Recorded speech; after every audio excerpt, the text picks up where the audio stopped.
Iraq resist that? Right now, it's an honor for me to welcome back to this program retired four-star general, former Vice Chief of Staff of the United States Army, currently a chairman of the board of the Institute for the Study of War, defense analyst, General John Keane. General, nice to have you back. How are you, sir?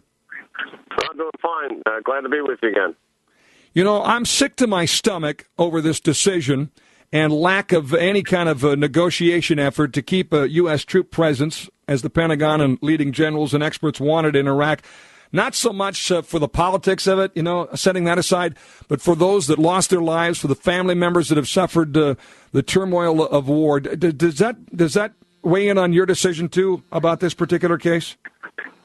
Absolutely. I mean, it puts at risk all the gains that we have made. I mean, the decision is a disaster. Make no mistake about it. In 2009, when the Bush administration turned over to the Obama administration, they turned over to them a relatively stable and secure Iraq that their security forces would be able to deal with.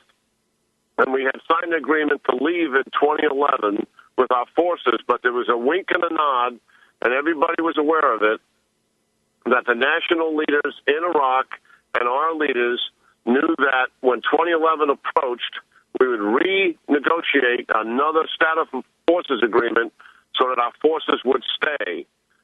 And when 2011 came, that did not happen. It did not happen because the Obama administration almost immediately began to push back on the Iraqis, who wanted a long-term strategic partnership with us. The Obama administration began to push back on that. And then the Iraqis, as late as 2010, began to look for alternatives because they felt the United States was not serious about this relationship any longer. And that is what is so tragic here. What is that message from the Obama administration based on what you just described to the families of the 4,500 fallen heroes, to those injured, to the families that had a lot of sleepless nights while their loved ones were serving this country in Iraq? What message from the Obama administration, from the president, the vice president, the secretary of state, does that send to those families? Well, it's a horrible message. But, what they would say is, look, Iraq is a sovereign state. They can stand on their own 2 feet. We've been there for years, so it's time for them to do that.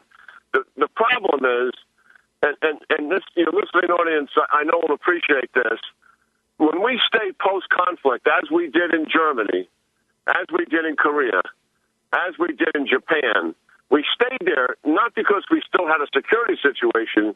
We stayed there to provide overall stability for the government, to influence them in terms of their democratic gains, to help train their security forces, and most of all, to make certain that no one else was interfering. And that was the purpose of those forces staying. And to have the Obama administration walk away from that puts everything at risk. And as you say, what they would say is, well, they're a sovereign nation. They've made a decision. We can't impose our will on them. But that's all bogus, isn't it, General? That was, as you say, the wink and the nod said, let's sit down, let's figure this out. We now know that as these talks faltered, the president didn't pick up the phone. He and the vice president went about a year without contacting the Iraqi prime minister. I mean, they were basically wanting to cut and run here, were they not? Yeah, I mean, remember going back into the campaign, and I try not to get involved in politics, but just because these are facts that contribute. This was the bad war, and Afghanistan was the good war, and the president campaigned on the fact that he was going to end this war. And what he really meant, he was going to bring the troops home, because George Bush actually ended the war. And so their emphasis from day one was to get the troops out. And what the Iraqis wanted was a long-term, enduring partnership with the United States. That's what they were pushing for. And that's what we walked away from. And that's what puts all the gains that we have made at risk, because now the Iranians are going to have huge influence in there.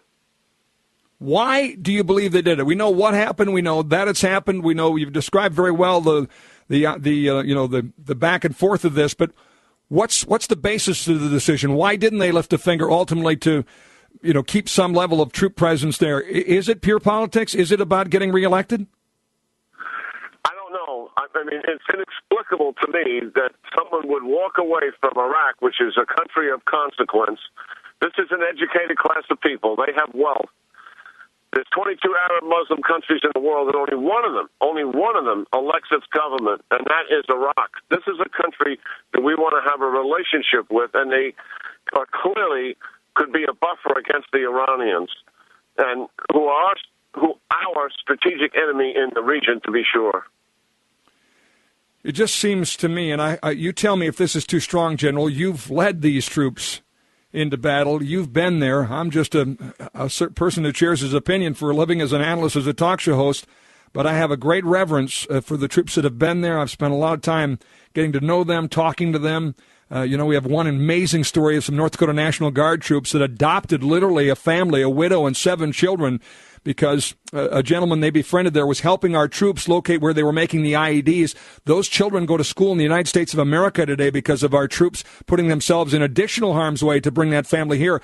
I have, like you, great reverence for these families and these troops, and I think this is spitting in their face. Is that too strong?